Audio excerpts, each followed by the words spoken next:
वंदे मातरम बच्चों। आज हम लोग कक्षा 3 पर्यावरण पाठ 3 पानी रे पानी चैप्टर देखेंगे। पानी पानी न बिगड़े पानी है अनमोल, बिन इसके जीवन का अंत पानी है अनमोल। रिमझिम बारिश बरसाए, नदियाँ नाले तालाब छलकाए, सागर में उठती ऊंची तरंगे पानी है अनमोल। हिमगिरी के उच्च शिखर पर बर्फ बन बैठे, उबलने पर ये भाप बन मुड़े। पौधों के रूप में झरनों के गीत बन पानी है अनमोल। खेत बारी और पेड़ पौधों को जिंदा रखे, पशु पक्षी का प्रेम से पोषण करे। मानव के रग रग में दौड़े पानी है अनमोल। अकाल में दुख भरे दिन ये दिखाए, बाढ़ की प्रचंडता दिल को दहलाए।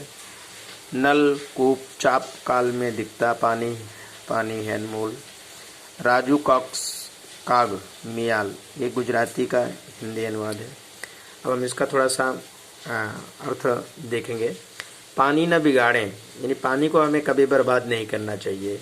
और पानी अनमोल है, यानी इसका कोई मोल नहीं है, क्योंकि बिन इसके जीवन का अंत, यानी अगर पानी ही नहीं रहेगा तो हमारा जीवन खत्म हो जाएगा। यानी पानी है अनमोल, यानी पानी की कोई मोल नहीं है। जब रिमझिम बारिश होती है तो नदियाँ नाले तालाब सारे भर जाते हैं। सागर में खूब तेज तरंगे जब उठती हैं तो पानी है अनमोल, यानी पानी बहुत अनमोल है। हिमगिरी के उच्च शिखर पर, यानी जो पर्वत हैं जहाँ पर खूब हिम यानी बर्फ, गिरी यानी पहाड़, यानी जो बर्फ के पहाड़ हैं उनके उच्च शिखर, यानी कि उनकी चोटियों पर बर्फ बनकर बैठे हुए हैं ये पानी। और जब ये उबलते हैं तो ये भाप बनकर ऊपर उड़ जाते हैं। पौधों के रूप में झरनों के गीत बन जाते हैं। पौधों के रूप में ये झरने के रूप में हम तक पानी आता है, यानी पेड़ पौधे बरसात करने में मदद करते हैं। पानी है अनमोल, यानी पानी की कोई मोल नहीं है।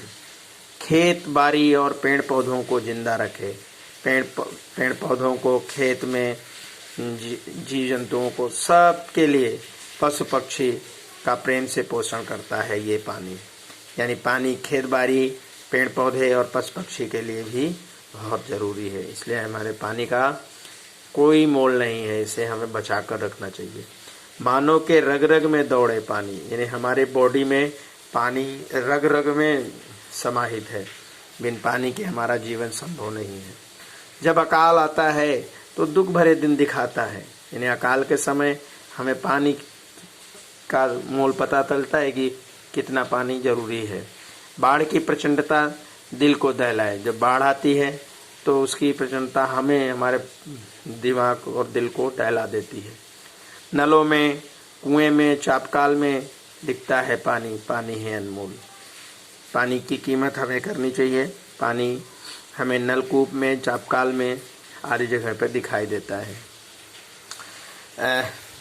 बच्चों, आपके इलाके में गाई या सुनाई जाने वाली पानी से जुड़ी कविताएं या गीत हों तो आप भी उसको गा सकते हैं।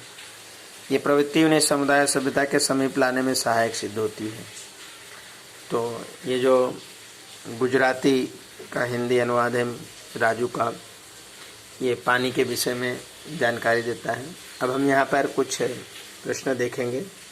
क्या आप पानी पर कोई कविता या गाना जानते हैं? बच्चों, अगर आपको कोई पानी पर कविता या गीत आता हो तो आप गाइए।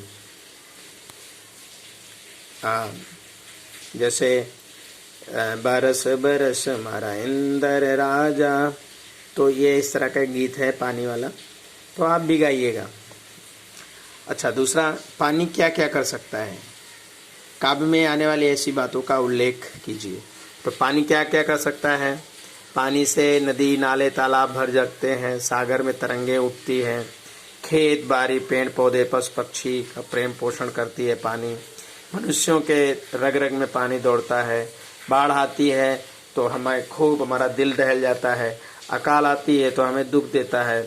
और पानी जो है हमें नल कूप चापकाल में दिखता है। तो पानी हमारे साथ क्या क्या कर सकता है? हमारे दिल को दहला सकता है, हमारे दुख हमको बाढ़ के समय में भयंकर प्रचंड दिखा सकता है। ठीक है,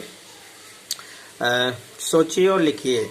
नीचे दिए गए जिन कामों में पानी की ज़रूरत है उन पर सही का निशान लगाइए। अब जैसे खेल खेलने में, तो बच्चों आप जब खेल खेलते हो तो क्या आपको पानी की ज़रूरत होती है? तो नहीं, तो यहाँ पर नहीं करना है। अगर गाना गा रहे हैं तो क्या उसमें पानी की ज़रूरत है? हाँ या ना? नहीं। चाय अगर बनानी है तो बच्चों हमें दूध और पानी के साथ चीनी भी मिलानी, पानी की ज़रूरत है, तो इस पर टिक कर दीजिए। माटी गूंथने में बिल्कुल पानी की ज़रूरत है, सही कर दीजिए। अगर आप लिखना है तो उसमें पानी की ज़रूरत है? नहीं। नाव चलाना है तो है, क्योंकि बिना नाव पानी में नाव चलती है। फिर चित्र बनाने में, अगर आपको चित्र बनाना है तो उसके लिए भी पानी की ज़रूरत नहीं है। हाँ, कलर करना है तब ज़रूरत होगी। पौधों को उगाने में, यस, पौधा लगाएंगे तो पानी देंगे तभी तो उगेगा। पंखा चलाने में नहीं। तो ये आपकी रही एक्टिविटी कि पानी की ज़रूरत हमें कहाँ पे है। अच्छा बच्चों, अब हम आगे देखेंगे कि सोचिए और लिखिए, पानी के बिना आप क्या क्या कर सकते हैं। यानी आप पानी के बिना, अगर आप पानी ना हो तो भी आपका क्या क्या काम कर सकता है। तो जैसे हम बिना पानी के खेल खेल सकते हैं, गाना सुन सकते हैं, टीवी देख सकते हैं और लिख सकते हैं। अब यहाँ दूसरा क्वेश्चन है बच्चों कि पानी के बिना आप क्या क्या नहीं कर सकते। तो पानी के बिना हम स्नान नहीं कर सकते, खाना नहीं खा सकते, पका सकते, कपड़े नहीं धो सकते, या हमारा जो जीवन है वो पानी के बिना नहीं है, संभव है। अब हम अगला टॉपिक देखेंगे कि पानी ज़्यादा या कम। ठीक है, तो अधिक से अधिक पानी की आवश्यकता के आधार पर नीचे प्रवृत्तियों को योग्य क्रम में लिखिए। कह रहे हैं कि अधिक से अधिक पानी की आवश्यकता के आधार पर नीचे की जो प्रवृत्तियां हैं उनको योग्य क्रम में लिखिए। यहाँ पर कुछ सेंटेंस दिए गए हैं कि जैसे नहाने में कम पानी यूज होता है कि ज़्यादा, पीने में ज़्यादा या कम, घर धोने में, खेत में नदी पानी देने में, मिट्टी गूंथने में, या खाना बनाने में। तो बच्चों जैसे कि सबसे ज़्यादा पानी का यूज खेत में पानी देने में होता है, तो पहला नंबर यहाँ पर खेत में पानी देने पे। दूसरा नंबर है घर धोने में, अगर हमें घर अपना धोना है तो उसमें भी पानी की ज़्यादा मात्रा लगेगी। उसके बाद मिट्टी, उससे कम यानी ज़्यादा से कम की तरफ हम आ रहे हैं।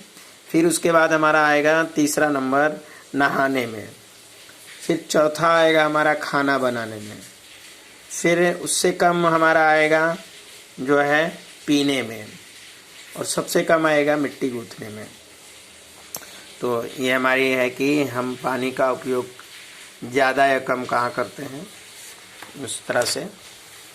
अब हम यहाँ देखेंगे कि पानी कहाँ से मिलता है, मतलब पानी में कहाँ से मिलता है, पानी का स्रोत क्या है और कौन ऐसे स्थान है जहाँ से हमें पानी मिलता है। तो बच्चों आप नदी, झरने, तालाब, कुएं देखे हैं, तो इनसे हमें पानी मिलता है। जहाँ पर पानी, और पानी कहाँ से मिलाते हैं, तो कुछ ऐसे क्षेत्र हैं जहाँ पर कुछ लोग जो है पानी तालाब से, कुएं से, ट्यूबवेल से, बोरवेल से, नल से आदि से लाते हैं। तो आइए यहाँ पर हम पढ़ते हैं। आपके घर के आसपास पाए जाने वाले पानी प्राप्त करने के स्थानों के नाम लिखिए, यानी उस पर गोला करिए। यानी यहाँ पर कुछ सेंटेंस दिए हैं, उन पे आपको गोला करना है जहाँ पे पानी पाया जाता है। तो जैसे तालाब है, कुआं में से पानी मिलता है, नल में से पानी मिलता है, ट्यूबवेल है, टंकी है, हैंडपंप है, नदी है। तो ये जो हमने टिक किया है वो है हमारे घरों के आसपास पाए जाने वाले पानी के स्थानों के नाम। वरना पानी के लिए तो सभी स्थान पानी, ये सभी पानी के ही स्रोत हैं, लेकिन हमारे घर के आसपास पाए जाने वाले स्रोतों के नाम पर हमने टिक किया है। ठीक है बच्चों, ओके। चलो सोचिए और लिखिए। बताइए बच्चों, क्या आपने कभी जमीन में से गर्म पानी निकलते देखा है, और अगर देखा है तो कहाँ देखा है। तो मैंने तो देखा है उनाई माता में, ये गुजरात में है। दूसरा क्वेश्चन है बच्चों कि आपके गांव या शहर में से होकर कोई नदी ऐसी जो गुजरती है, अगर हाँ गुजरती है तो उसका नाम बताइए। तो भाई मेरे शहर में से तो तापी नदी गुजरती है, आपके शहर में से कौन सी गुजरती है वो सोचिएगा। अगला क्वेश्चन है बच्चों कि आप जानते हो ऐसी अन्य नदियों के नाम। यानी आप ऐसे नदियों के नाम लिखिए जिन्हें आप जानते हैं। तो बच्चों मैं तो गंगा, यमुना, नर्मदा, तापी, ब्रह्मपुत्र, सतलुज, सिंधु, इन प्रकार की नदियों को जानता हूँ।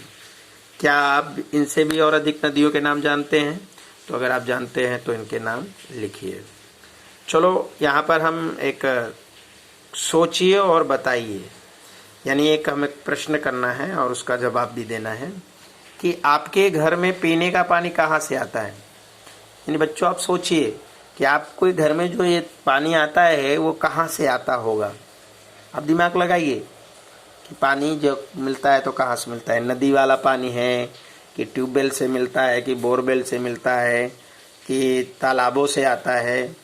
तो जो हमारे घर में पीने का पानी आता है वो हम बोरवेल का यूज करते हैं।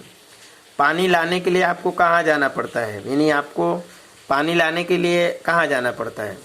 आपके घर पे ही पानी आता है या पानी देने वाला आता है कि आपके घर में आरओ मशीन लगी हुई है या आप नदी नाले से पानी, नदियों से पानी लाते हैं?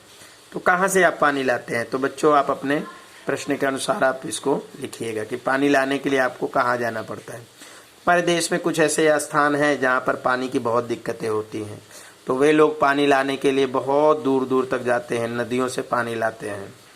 तो इसलिए हमें पानी का ज़्यादा बिगाड़ नहीं करना चाहिए।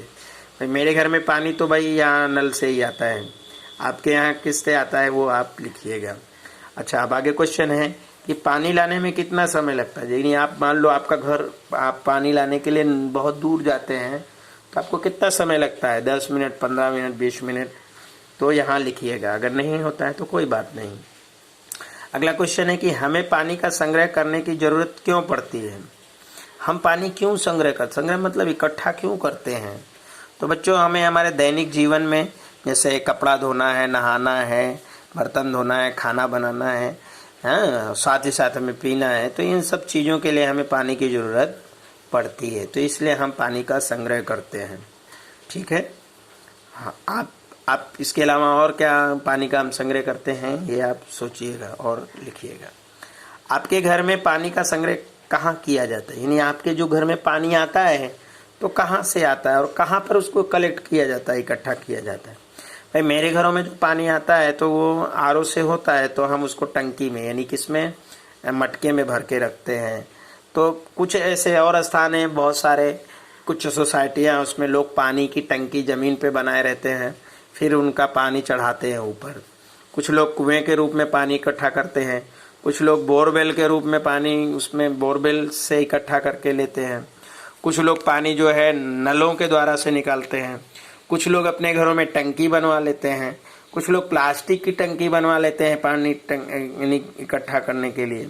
तो आपके घर में ऐसी क्या व्यवस्था है वो आप लिखिएगा। क्या आप और आपके पड़ोसियों का पानी भरने का स्थान अलग अलग है और क्यों? यानी आपका पानी भरना और आपके पड़ोसी पानी भरने का स्थान क्या अलग अलग है? यदि अलग अलग है तो क्यों अलग है, ये आप लिखिएगा। जैसे मेरा तो नहीं भाई, मेरा भी तो अलग ही है। मेरा पानी जो है नलकूप से आता है, सीधे पानी आता है और हम लोग भर लेते हैं। तो उसी तरह से सबका सोसाइटी में हमारे अलग अलग आता है सबके, और सबके पास नल की व्यवस्था है। कभी कभी होता क्या है कि कुछ क्षेत्र ऐसे हैं जहाँ पानी की समस्या है, तो वो लोग पानी टंकी जाती है, म्यूनसिपाल्टी वाले ले जाते हैं, जैसे एसएमसी वाले हैं ले जाते हैं, बीएमसी वाले ले जाते हैं। तो उन लोगों को पानी कारबा में भरना होता है, या वो लोग पानी बाल्टी में भर के इकट्ठा करके रख देते हैं। तो उनका पानी कौन देता है?